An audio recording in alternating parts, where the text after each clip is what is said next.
x3 y3 1 এত বর্গ একক। তাহলে এখন এই যে এগুলো বিয়োগ করো, এই দুটো বিয়োগ করলে কত হবে 0। হ্যাঁ 0 হবে।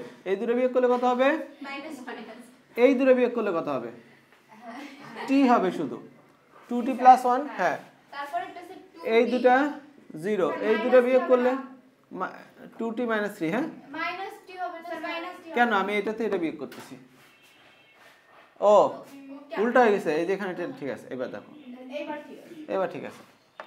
তাহলে এটাতে এটা বিয়োগ করলে কত হবে না, এটাতে এটা বিয়োগ করলে 2t 2t কাটা 1, আর নিচে হলো 2t + 2 2t 1। তাহলে এখন কোনগুলো বাদ, এগুলো বাদ।